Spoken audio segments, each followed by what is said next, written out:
Let us start the accounting at the time of reconstitution of partnership. So what type of adjustments, entries we have to pass at the time of reconstitution, ये मैं आज आपको बता रहा हूँ, right? तो सबसे पहले मैं यहाँ पे लिख रहा हूँ, जो मैंने लिखा हुआ है that is accounting entry for the goodwill when there is change in profit sharing ratio of the existing partner by mutual agreement. मतलब ये कि जब पार्टनर्स आपस में ही अपने प्रॉफिट शेयरिंग रेशियो को चेंज करते हैं, there is no outgoing, there is no incoming of any other partner. Okay, तो इन दैट केस गुडविल का ट्रीटमेंट क्या होता है उसके बारे में पहले आपको बता रहा हूं। तो इसमें सबसे पहला जो पॉइंट लिखा हुआ है that is for the goodwill already appearing in the balance sheet. मतलब रिकॉन्स्टिट्यूशन के पहले जो बैलेंस शीट बनी हुई है, अगर उसमें पहले से कोई गुडविल अपीयर हो रही है, ठीक है, तो at the time of reconstitution के जस्ट पहले आपको ये एंट्री पास करनी होगी, all partners capital account debit to goodwill account. It means you have to write off the goodwill account which is already appearing in the balance sheet of the existing partnership in their old ratio। ठीक है, तो entry उसके लिए जो होगी वो यहां पे लिखी हुई है, ओल्ड पार्टनर्स या all partners capital account debit to goodwill account. यहां पे जो भी गुडविल होगी that has to be written off in their old ratio. तो जैसे सपोज करें कि यहां पे there are two partners A and B, तो you have to write as capital account debit then B's capital account debit to goodwill account। and suppose करें goodwill का जो अमाउंट है वो 30,000 है and both of the partners are sharing profits and losses in the ratio 1:1 means 50-50। तो 15,000 will be debited to the A's capital account and 15,000 to the capital of B's account। इस तरीके से ये एंट्री आपको करनी है और इस तरीके से गुडविल अकाउंट जो है वो फर्म में क्लोज हो जाएगा। आफ्टर दैट अब मैं आता हूं दूसरी चीज पर कि eight the time of reconstitution अगर फर्म की गुडविल को फिर से रीवैल्यूड किया जाता है, मतलब फिर से वैल्यूड किया जाता है, तो जो नई वैल्यू ऑफ गुडविल होगी उसके लिए आपको यह एंट्री करनी होगी, gaining partners capital account debit to sacrificing partners capital account whenever there is change in profit sharing ratio of the existing partners. तो one of them will gain and the other one will lose और sacrifice. मतलब ये कि कभी भी कोई भी जब पार्टनर्स का आपस में प्रॉफिट शेयरिंग रेशियो चेंज होता है तो उस सिचुएशन में किसी ना किसी पार्टनर को गेन होगा और किसी ना किसी पार्टनर को सेक्रीफाइस करना पड़ेगा। ठीक है, तो in that case what we have to do, हमारी जो एंट्री होगी वो होगी gaining partners capital account debit to sacrificing partners capital account. जो गेनिंग और सेक्रीफाइसिंग रेशियो है वो आप पहले कैलकुलेट करेंगे। जो पार्टनर गेन कर रहा है उसके अकाउंट को हम डेबिट करेंगे, जो पार्टनर सेक्रीफाइस कर रहा है उसके कैपिटल अकाउंट को हम क्रेडिट करेंगे। ठीक है, और जो भी अमाउंट ऑफ गुडविल होगी उसको हम गेनिंग एंड सेक्रीफाइसिंग रेशियो से मल्टीप्लाई करके जो अमाउंट आएगा उसको यहां पर डेबिट और क्रेडिट किया जाएगा। राइट, अब आते हैं हम दूसरी चीज के ऊपर कि whenever there is change in profit sharing ratio due to any reason all the assets and all the liabilities are revalued. ठीक है, जितनी भी असेट्स और लायबिलिटीज होती हैं उन सबको फिर से वैल्यूड किया जाता है। इससे पहले मैं थ्योरी में आपको एक्सप्लेन कर चुका हूं कि क्यों वैल्यू किया जाता है। ठीक है, तो अब मैं यहां पे आपको उसकी अकाउंटिंग बता रहा हूं कि इफ यहां पे लिखा हुआ है increase in asset due to revaluation, अगर किसी असेट की वैल्यू बढ़ रही है या फिर किसी लायबिलिटी की वैल्यू कम हो रही है, तो आपको उस असेट और उस लायबिलिटी को इंडिविजुअली डेबिट करना है। तो एंट्री होगी असेट अकाउंट डेबिट जो असेट बढ़ रही है, लायबिलिटी अकाउंट डेबिट जो लायबिलिटी आपकी कम हो रही है। क्लियर? अब यहां पे जो असेट, जैसे कोई असेट पहले 15,000 की थी, नाउ इट इज ऑफ 18,000, तो यहां पर जो आपको अमाउंट लिखनी है वो दोनों का डिफरेंस लिखना है। मतलब जितना इंक्रीज हुआ है असेट में या जितना डिक्रीज हुआ है लायबिलिटी में, खाली उस अमाउंट से ये एंट्री आपको करनी है। ओके, और टू रिवैल्यूएशन अकाउंट, और जो भी अमाउंट होगा टोटल करके वो आपको रिवैल्यूएशन अकाउंट में डालना है। क्लियर है? अब यहां पे फिर से एक बार मैं क्लियर कर दूं कि इंडिविजुअल असेट को आपको डेबिट करना है। जैसे लैंड एंड बिल्डिंग में चेंज आया है तो you have to debit land and building account. अगर फर्नीचर में चेंज आया है तो आपको फर्नीचर अकाउंट को डेबिट करना है। अगर क्रेडिटर्स में चेंज आया है तो आपको क्रेडिटर्स अकाउंट को डेबिट करना है। क्लियर? और जिस सेट में कोई चेंज नहीं आया है उसके लिए आपको कोई बॉदरेशन लेने की जरूरत नहीं, उसमें आपको कुछ भी चेंज करने की जरूरत नहीं है। इसका मतलब ये कि आपको उसको एंट्री में कहीं पर भी नहीं डालना है।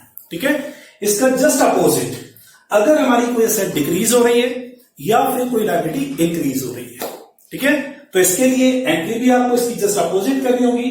रिवैल्यूएशन अकाउंट डेबिट होगा to asset account and to liability account.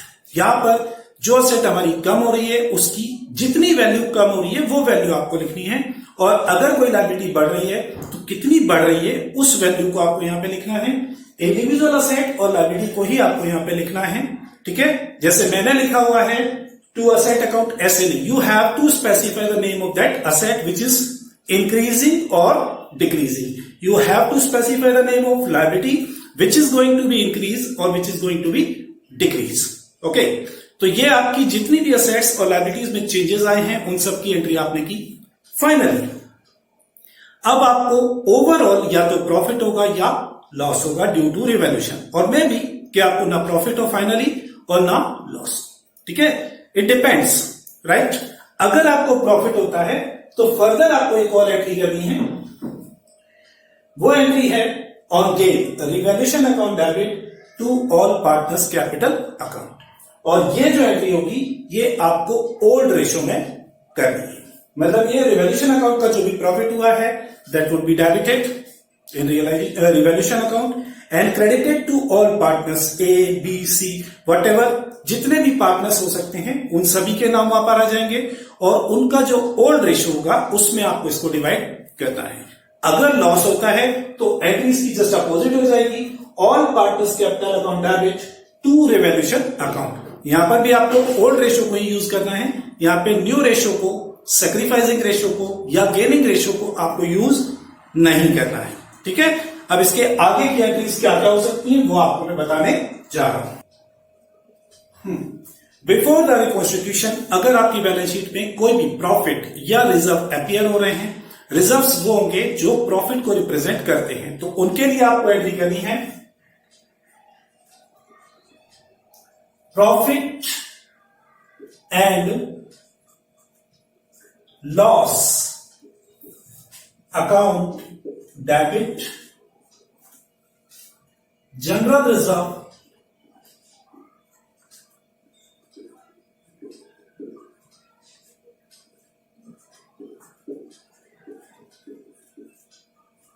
Debit to all partners capital account in old ratio. Okay, तो जो भी प्रॉफिट्स हैं पुराने जो बचे हुए डिस्ट्रीब्यूट नहीं किए गए हैं, या जो भी हमारे रिजर्व्स हैं जो कि प्रॉफिट को रिप्रेजेंट कर रहे हैं, वो सारे रिजर्व्स एंड प्रॉफिट्स आपको डिस्ट्रीब्यूट करने हैं among the old partner in their old ratio. तो एंट्री होगी profit and loss account debit, general reserve account debit और any other reserve account debit to all partners means to A to B to C. जितने भी partners हैं उन सभी में आपको डिवाइड करना है, और किस रेशो में डिवाइड करना है आपको? ओल्ड रेशो में। It means before the change in profit sharing ratio. Entry for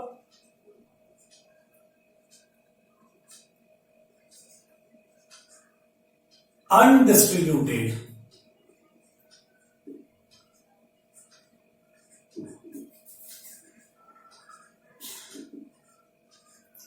losses and fictitious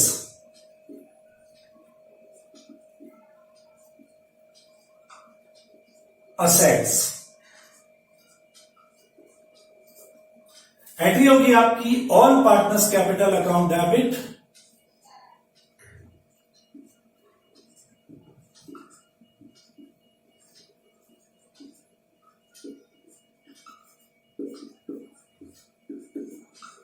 to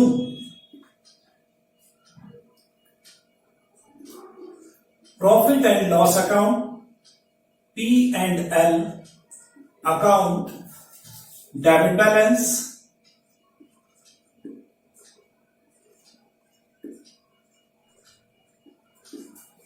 to advertisement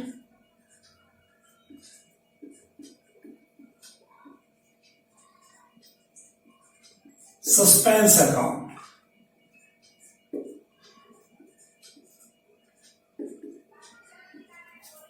okay, ये एंट्री आपको करनी होगी if there is any debit balance in profit and loss account, means asset side में अगर आपको profit and loss का balance दे रखा है तो वो, और अगर आपकी बैलेंस शीट में असेट साइड में एडवर्टीजमेंट सस्पेंस अकाउंट के नाम से कोई अकाउंट दे रखा है तो उसको आपको इस एंट्री से क्लोज करना होगा। ठीक है, ये सारे एडजस्टमेंट करने के बाद अब आपकी नई books of account carry on हो जाएगी, जहां पे पार्टनर्स के कैपिटल अकाउंट हो सकता है कि उनके नए प्रॉफिट शेयरिंग रेशो से आपको एडजस्ट करने के लिए कहा जाए तो आपको वो करने की जरूरत होगी, अदरवाइज फिर आपको कोई एडजस्टमेंट करने की जरूरत नहीं है।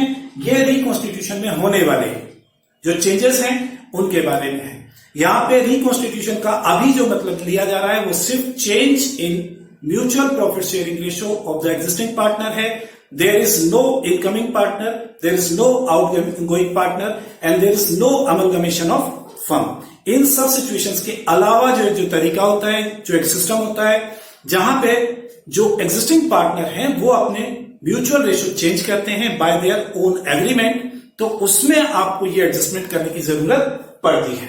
ओके, अब मैं कुछ क्वेश्चंस आपको करवा रहा हूं, जो क्वेश्चंस यहां पे आप नोट करते जाएं। मैं क्वेश्चन नंबर 16 आपको करवा रहा हूं। ये वैसे तो पूछे जाने वाला क्वेश्चन नहीं है एग्जाम में, लेकिन आपकी बुक में दे रखा है तो मैं आपको इसको करवा रहा हूं। This question is in respect of hidden goodwill. Hidden goodwill, यह सिचुएशन कब आती है?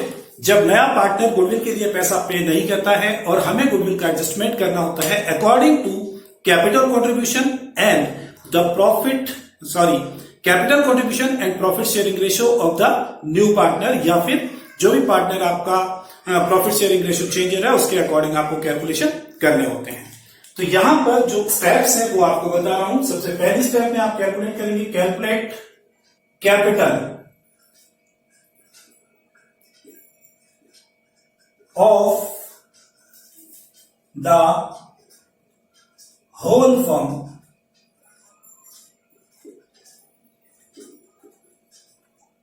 on the basis of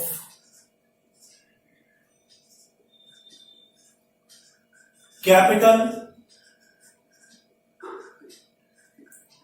contributed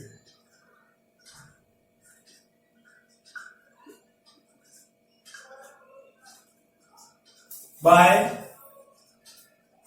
new partner। ये जो भी अमाउंट आएगा वो आप कैलकुलेट करेंगे, उसके बाद फिर इसमें से आप लेस करेंगे एक्चुअल कैपिटल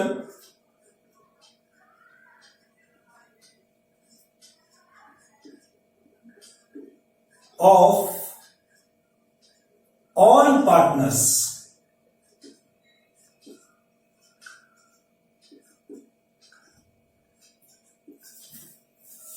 ये अमाउंट आप इसमें से लेस करेंगे तो ये जो अमाउंट आएगा ये कहलाएगा आपका हिडन गुडविल।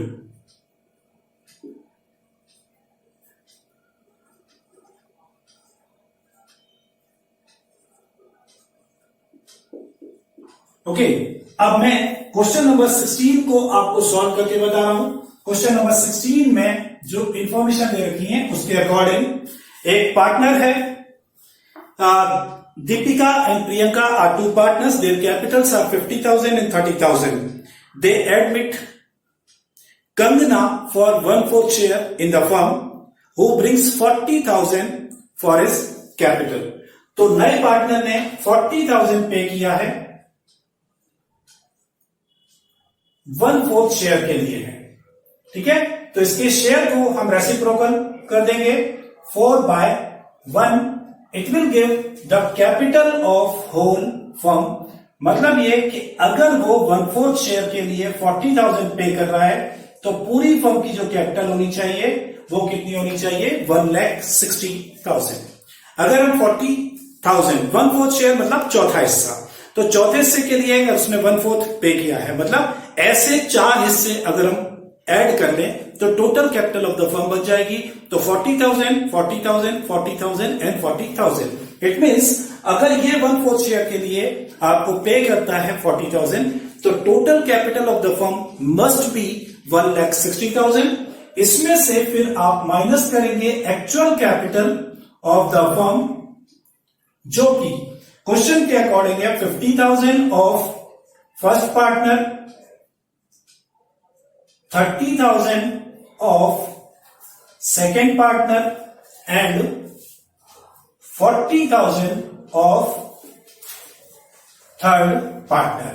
पहले दो पार्टनर की कैपिटल इतनी थी, नया पार्टनर आया 40,000 उसने पे किया एंड इट बिकम्स, अब टोटल कितना हो गया है 1,20,000।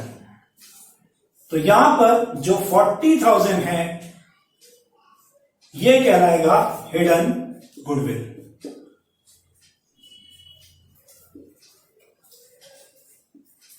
ठीक है, आपकी बुक में हिडन गुडविल का एकमात्र ये क्वेश्चन दे रखा है जिसको मैंने आपको सॉल्व करके बताया। अगर आपको ऐसा कभी कोई क्वेश्चन पूछा जाता है तो आपको इस पैटर्न पर सॉल्व करना है। सबसे पहले जो नया पार्टनर है, नया पार्टनर कितने शेयर के लिए गुडविल कैपिटल पे कर रहा है, तो उसकी कैपिटल को उसके शेयर के रेसिप्रोकल से मल्टीप्लाई करेंगे तो पूरी फर्म की कैपिटल आ जाएगी।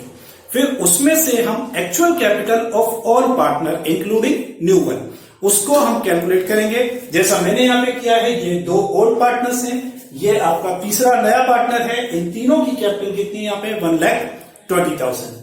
तो इन दोनों का जो डिफरेंस होगा वो होगा hidden goodwill. One more thing which you have to remember, यहां पर ये जो दो पुराने पार्टनर्स हैं इनकी जो कैपिटल आपको लेनी है, तो स्ट्रेट वे जो कैपिटल के बैलेंसेस दे रखे सिर्फ वही नहीं लेने हैं, बल्कि इनकी कैपिटल में अगर कोई रिवैल्यूएशन का प्रॉफिट हुआ है तो उसको आपको ऐड करना है, अगर कोई रिवैल्यूएशन पे लॉस हुआ है तो उसको माइनस करना है, और अगर पुरानी फर्म में कोई गुडविल अपीयर हो रही थी तो उसको आपको सेट ऑफ करना है। इसके अलावा पुरानी फर्म में जो एक्यूमुलेटेड प्रॉफिट्स, लॉसेस, रिजर्व्स थे, उन सबको एडजस्ट करने के बाद जो कैपिटल आएगी वो कैपिटल आपको यहां पे कंसीडर करनी है। स्ट्रेट वे जो कैपिटल बैलेंस दे रखे हैं वो आपको नहीं लेने हैं। हाँ, मेरे इस क्वेश्चन में जो अभी मैंने आपको सॉल्व किया है इसमें स्ट्रेट वे सिर्फ बैलेंसेस दे रखे थे, other than that nothing was given in question, therefore I considered the same balances.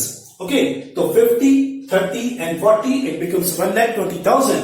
तो कैपिटल होनी चाहिए 1,60,000, लेकिन इट इज ओनली 1,20,000. तो 40,000 will be considered as goodwill of the firm, hidden goodwill, and that will be credited to the partner's capital account in their profit sharing ratio. Therefore, the capital will become 1,60,000. Okay. अब मैं आपको इसके कुछ और question करवा रहा हूं जो इस चैप्टर में हैं, आगे के चैप्टर में भी आपको काम में आएंगे। तो जो एंट्रीज मैंने अभी आपको यहां पे बताई हैं वो आपको आगे वाले चैप्टर में भी काम में आएंगी। तो you have to remember those entries, क्योंकि वो आपको अगले चैप्टर में भी काम में आने वाली हैं। अब जो अगला क्वेश्चन है, हमारे पास दो पार्टनर हैं जिनके नाम हैं ए और बी। इनकी कैपिटल्स, इनका जो रेशो दे रखा है वो दे रखा है हमको 3:1। ओके, उसके बाद एक और चीज दे रखी है कि new profit sharing ratio, new profit sharing ratio, जिसमें बताया गया है कि जो आपका पार्टनर बी है उसका शेयर होगा 2/5। तो अगर इसका शेयर होगा 2/5 तो टोटल दो पार्टनर्स हैं, दो पार्टनर्स में अगर एक का शेयर 2/5 हो जाता है तो ऑटोमेटिकली दूसरे वाले का शेयर जो होगा वो 3/5 हो जाएगा। तो ये हो गए आपके ओल्ड रेशो, ये हो गए आपके न्यू रेशो। अब यहां पे आप डिफरेंस निकालेंगे तो that would B gaining ratio and sacrificing ratio. After that इन्होंने बोला हुआ है कि इस टाइम पर जब प्रॉफिट शेयरिंग रेशो चेंज होगा तो you have to make an adjustment of goodwill और उसके लिए आपको गुडविल का पहले वैल्यूएशन करना होगा, जो मैं आपको बता चुका हूं। ठीक है, तो गुडविल के वैल्यूएशन का जो मेथड यहां पे इन्होंने बोल रखा है वो आपको अप्लाई करना है और उसके बाद फिर आपको अकाउंटिंग करनी होगी। तो गुडविल के लिए इन्होंने जो बोला हुआ है, profit goodwill is to be valued on the basis of 2 years purchase of the average profit of last 3 years। तो पहले हम निकाल रहे हैं यहां पे average profit,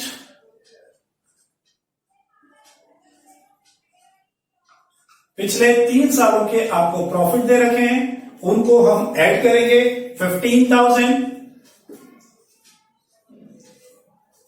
20,000 and 16,000 divided by 3. So it becomes 51,000 divided by 3 is equal to 17,000. Now we have to calculate goodwill. Goodwill के लिए हमारा फॉर्मूला होता है average profit into number of purchase year. तो 17,000 into 2 is equal to 34,000 is the goodwill of the whole firm. Right, अब ये जो goodwill है, इस गुडविल को अपने को एडजस्ट करना है गेनिंग और सैक्रिफाइसिंग रेशियो। तो इसके लिए आपको एक जर्नल एंट्री करनी होती है जिसमें आप करेंगे गेनिंग पार्टनर के कैपिटल अकाउंट को डेबिट और सैक्रिफाइसिंग पार्टनर के कैपिटल अकाउंट को क्रेडिट, वो भी उनके गेनिंग और सैक्रिफाइसिंग रेशियो में। तो उसके लिए एंट्री तो आपकी फिक्स है, लेकिन कैलकुलेशन के लिए या तो आप निकालेंगे यहां पे गेनिंग और सैक्रिफाइसिंग रेशियो। दूसरा तरीका जो है वो मैं आपको बता रहा हूं कि गुडविल इन ओल्ड रेशियो पहले आप डिवाइड करेंगे, goodwill in old ratio. Old ratio जो कि 3:1 का है और गुडविल की वैल्यू है आपकी 34,000। तो 34,000 को आप 3:1 के रेशियो में डिवाइड करेंगे, तो ये हो जाएगा हमारे पास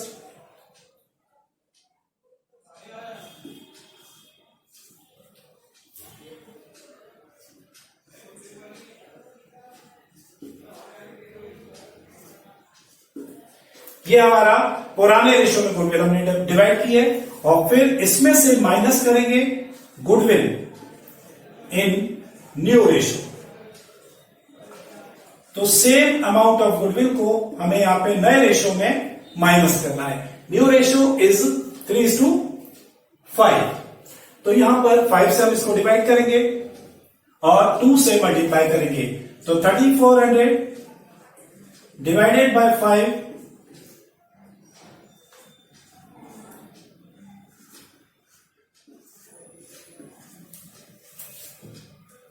13,600 और 3 से मल्टीप्लाई करेंगे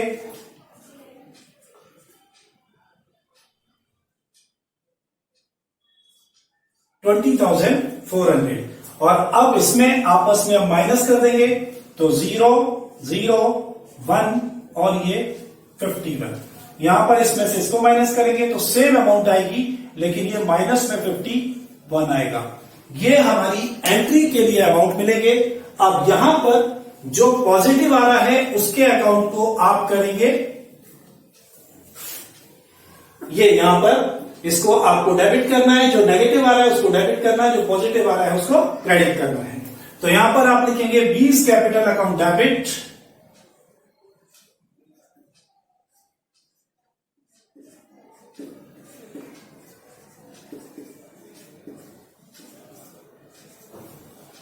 to A's capital account.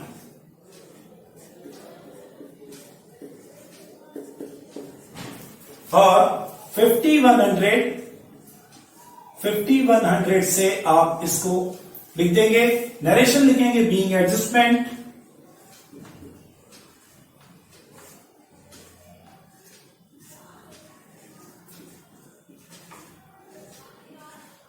For goodwill.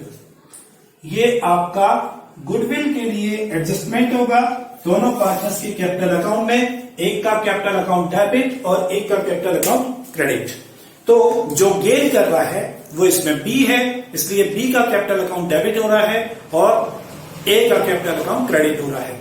अगर आपको तसल्ली करनी है तो आप इनके गेनिंग और सैक्रिफाइसिंग रेशियो कैलकुलेट करके देख सकते हैं। मैं आपको वो भी बता देता हूं। ये ए है, ए का ओल्ड रेशियो है 3/4 और ए का न्यू रेशियो है 3/5। बी का ओल्ड रेशियो है 1/4 और न्यू रेशियो है 2/5। हम इसको कैलकुलेट करेंगे। एलसीएम आया 20, 15, 12, तो ये 3/20, राइट। ये क्या कर रहा है, सैक्रिफाइस कर रहा है और यहां पर 20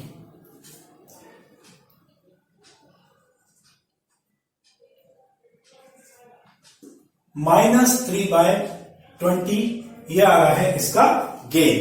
और अब अगर हम इस मेथड से ना करते हुए पहले हमने गेनिंग और सैक्रिफाइसिंग रेशियो निकाले और अब हम 34,000 जो हमारी गुडविल की वैल्यू है उसको अगर हम डायरेक्टली इस रेशियो से मल्टीप्लाई करेंगे तो 3/20, आप इसको कैंसिल करें और फिर मल्टीप्लाई करें तो यह आएगा 5100। इट मीन्स आपको अल्टीमेटली किसी भी तरीके से आप कैलकुलेट करें, आपकी जो गुडविल की वैल्यू आएगी डेबिट और क्रेडिट में वो 5100 होगी। आई थिंक सो कि आपको दोनों तरीके समझ में आ गए होंगे कि अगर आपको रेशियो नहीं निकालना है, रेशियो निकालने में प्रॉब्लम आ रही है, तो आप जो गुडविल की वैल्यू लिख ली है उसको पहले ओल्ड रेशियो में डिवाइड करें और सेम अमाउंट को फिर आप नए रेशियो में दोनों पार्टनर्स में या तीनों पार्टनर्स में डिवाइड कर दें। उसके बाद डिफरेंस निकालें, पहले वाले में से आपको दूसरे वाले को माइनस करना है। तो जो फिगर माइनस में आएगी उसका कैपिटल अकाउंट आपको डेबिट करना है, जो फिगर प्लस में आएगी उसके कैपिटल अकाउंट को आपको क्रेडिट करना है। जैसे कि यहां पे आपको नजर आ रहा है ये वैल्यू नेगेटिव आई है, ये वैल्यू पॉजिटिव आई है, तो इसको हमने डेबिट किया है और इसको हमने क्रेडिट किया हुआ है। ओके, अब ऐसे ही क्वेश्चंस कुछ इसमें और दे रखे हैं जिनको मैं आपको कोशिश कर रहा हूं कि यहां पे करके ज्यादा से ज्यादा क्वेश्चंस दिखा दूं ताकि आपको कोई प्रॉब्लम ना रह जाए। अगला जो क्वेश्चन है वहां पे एक्स और वाई हमारे दो पार्टनर हैं, एक्स वाई, जिनका रेशियो हमको दे रखा है 2:1। उसके बाद इन्होंने डिसाइड किया है नया रेशियो जो कि एक्स और वाई के बीच में होगा 3:1 का। ओके, और value of the firms goodwill, value of goodwill of firm 1,80,000। ठीक है, अब यहां पर इस क्वेश्चन में आपके लिए एक और चीज सिंप्लीफाई कर दी है। यहां पे आपको गुडविल की वैल्यू निकालनी नहीं है, बल्कि गुडविल की वैल्यू आपको ऑलरेडी गिवन है। जो पिछले क्वेश्चन में हमने पहले गुडविल की वैल्यू कैलकुलेट की थी, उसके बाद उसकी अकाउंटिंग की थी। यहां पर गुडविल की वैल्यू आपको गिवन है। अब सिर्फ और सिर्फ आपको गुडविल के लिए एडजस्टमेंट एंट्री एक पास करनी है, जो अभी मैंने आपको बताई थी दोनों तरीके। पहले आप गेनिंग और सैक्रिफाइसिंग रेशियो निकाल लें या फिर आप डायरेक्टली इसका कैलकुलेशन कर सकते हैं। तो दोनों तरीके आपको बता रहा हूं मैं। ये ओल्ड रेशियो में आपने गुडविल को डिवाइड किया जो कि 2:1 है। आपने एक्स और वाई में ये गुडविल डिवाइड की तो यहां पर आएगा 1,20,000 एंड 60,000। अब न्यू रेशियो जो आपको गिवन है दैट इज 3:1। तो आप सेम वैल्यू को 3:1 के रेशियो में डिवाइड करेंगे तो यह आएगा 1,35,000 और यह आएगा 45,000। ओके, और यह आ जाएगा आपका एडजस्टमेंट जो आप यहां पे निकालेंगे -15,000 और ये प्लस के 15,000। मीन्स इसके अकाउंट को आपको डेबिट करना है और इसके अकाउंट को क्रेडिट करना है। तो आपकी जो एंट्री होगी वो क्या होगी, Y's capital excess capital account debit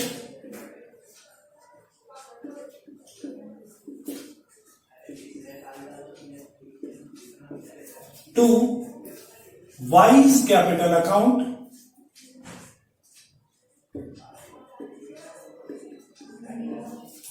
amount आएगा 15,000 एंड 15,000 जर्नल एंट्री के फॉर्मेट में आपको इसको सॉल्व करना है, नरेशन लिखना है, जो पिछले क्वेश्चन में लिखा था सेम नरेशन आप यहां पे लिख सकते हैं। अब मैं यहां पे आपको इस तरीके से कैलकुलेट करके बता रहा हूं। 2/3 is the old ratio, new ratio है 3/4 और ये 1/3 ओल्ड रेशो, न्यू रेशो है 1/4।